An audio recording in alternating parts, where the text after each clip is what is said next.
America అధ్యక్షుడు Trump అన్నంత పని చేసేశారు. మీకింత అంటూ అమెరికాతో వాణిజ్యం చేసే ప్రతి దేశానికి పన్ను విధించేశారు. కనీసం 10% చొప్పున టారిఫ్ ప్రకటించిన ట్రంప్ అసలు తమ దేశాన్ని ఇతర దేశాలు 50 ఏళ్ల నుంచి దోపిడీ చేశాయని వాపోవడమే అసలు హైలైట్. అమెరికా డాలర్ ఎంత, మన రూపాయి ఎంత, మన దేశం ఒక్కటే కాదు ఇతర దేశాల మార్కెట్లు కూడా ట్రంప్ టారిఫ్ దెబ్బకి డాన్స్ లేయడం ప్రారంభించాయి. మన మార్కెట్లు కొద్దిపాటి నష్టాలతోనే తప్పించుకున్నా రాబోయే రోజులపై గ్యారంటీ లేదు.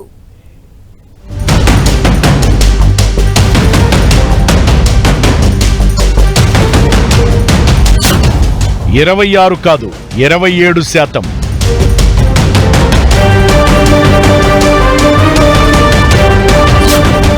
భారత్ పై విధించిన పన్ను శాతం సవరణతో అనెక్స్ మా దేశం దోపిడీకి గురైందంటూ ప్రపంచ దేశాలపై tariff. I don't blame these other countries at all for this calamity. I blame former presidents and past leaders who weren't doing their job. They let it happen to an extent that nobody can even believe. Trump దెబ్బకి global మార్కెట్లలో అల్లకల్లోలం.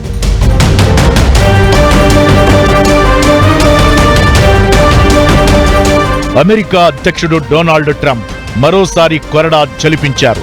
అనేక దేశాలపై కొత్తగా అదనపు వడ్డింపులు వడ్డించారు. భారీగా tariff ను పెంచారు. ఈ జాబితాలో భారత్ కూడా ఉంది. మన దేశ ఉత్పత్తులపై 26% మేర టారిఫ్ విధించారాయన. అయితే ఇది 26 కాదని 27% అని అమెరికా అధికారికంగా విడుదల చేసిన అనెక్స్ లిస్ట్ లో కనిపించింది. అసలు మొన్నటికి మొన్న ఆటోమోటివ్ వాహనాలపై భారీగా పన్ను విధించారు ట్రంప్. 25% వరకు టారిఫ్ ను పెంచారు. దీనికి సంబంధించిన ఎగ్జిక్యూటివ్ ఆర్డర్ పై మార్చి 31వ తేదీన సంతకం చేశారు. అమెరికాకు ఆటోమోటివ్ వాహనాలను ఎగుమతి చేస్తున్న భారత్ సహా అన్ని దేశాలపైన దీని ప్రభావం పడినట్లయింది. ఈ టారిఫ్ ఈ నెల 2వ తేదీ నుంచి అమల్లోకొచ్చింది. ఇప్పుడు కొత్తగా భారత్ పై 27% వరకు టారిఫ్ విధించారు. భారత్ నుంచి అమెరికాలో దిగుమతయ్యే ప్రతి వస్తువుపైన ఈ పన్ను వర్తిస్తుంది. అంటే ఇప్పటి వరకు ఉన్న టారిఫ్ కు మరో 27% మేర అదనపు మొత్తాన్ని చెల్లించాల్సి ఉంటుంది.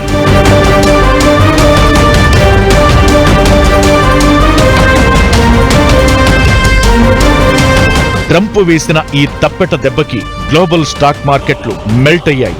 అన్నింటికంటే ముందు అమెరికా డౌ జోన్స్ 2.5% పైగా నష్టపోయింది. యూరోపియన్ మార్కెట్లు ఏటీఎస్ఈ, సిఎస్ఈ, డాక్స్ సగటున 2% పతనమయ్యాయి. జపాన్ నిక్కాయ్ దాదాపు 3% పతనమైంది. చైనా మార్కెట్ షాంఘై కాంపోజిట్ 0.5% పతనం కాగా మన మార్కెట్లు 0.5% వరకు నష్టపోయాయి.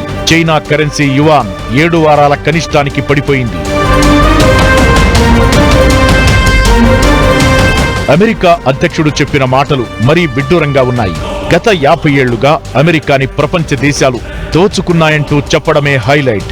అసలు డాలర్తో ఇతర దేశాల కరెన్సీ మారకపు విలువని దృష్టిలో పెట్టుకుంటే అమెరికా ఉత్పత్తులపై 100% పన్ను కూడా అమెరికా విధించే 10% పన్నుకు సమానం కాదు. అయినా దాన్ని కన్వీనియంట్ గా పక్కన పెట్టేసిన ట్రంప్ అమెరికాకి తెచ్చే స్వర్ణయుగం కోసం అందరూ ఎదురు చూస్తున్నారంటే సెటైర్ కాదు. మన దేశం వరకు చూస్తే ఈ పన్నుల మోతకి ముందు నుంచి సిద్ధంగా ఉండటంతోనే మార్కెట్లపై పెద్దగా ప్రభావం పడలేదని చెప్పాలి. అంతేకాకుండా రాబోయే రోజుల్లోని పరిణామాలని దృష్టిలో పెట్టుకునే ఇన్వెస్టర్లు వ్యవహరించినట్లు గురువారం ట్రేడ్ చెబుతోంది. అంతేకాదు మన దేశం నుంచి అమెరికాకి ఎగుమతయ్యే టాప్ ఎక్స్పోర్ట్స్ లో 30% మాత్రమే అమెరికాకు వెళుతున్నాయి. అందులోనూ కొన్ని రంగాలకు పన్నుపోటు నుంచి మినహాయింపు ఉంది. ఫార్మా రంగానికి ఇది పాజిటివ్ గా మారనుంది. అలానే టెక్స్టైల్, అపారెల్, క్లాతింగ్ రంగాలకు ఇతర దేశాలపై విధించిన పన్నులతో పోల్చితే మనపై తక్కువ పన్ను కాబట్టి ఈ రంగాలు లాభపడతాయనేది అంచనా. సిమెంట్, స్టోన్, ప్లాస్టర్ వ్యాపారాలకు ఎలాంటి ప్రభావం ఉండదు.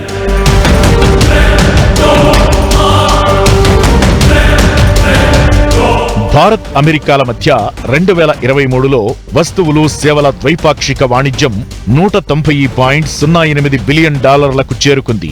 అమెరికాకి 83.77 బిలియన్ల విలువైన వస్తువులను ఎగుమతి చేస్తోంది భారత్. అలాగే 40.12 బిలియన్ల విలువైన వస్తువులను దిగుమతి చేసుకుంటోంది. ఈ నేపథ్యంలో కొత్తగా వచ్చిన పన్నుతో వాణిజ్యానికి ఢోకా ఉండదుగాని ఆ వ్యాపారం చేసే కంపెనీల లాభాలు, ఆదాయంపై ప్రభావం చూపుతుంది. ఈ కోణంలోనే ఆందోళన వ్యక్తమవుతోంది తప్పితే అధికారికంగా అమెరికా విధించిన పన్నులతో భారత్ ఏ మేర ప్రభావితమవుతుందనేది తెలియదు.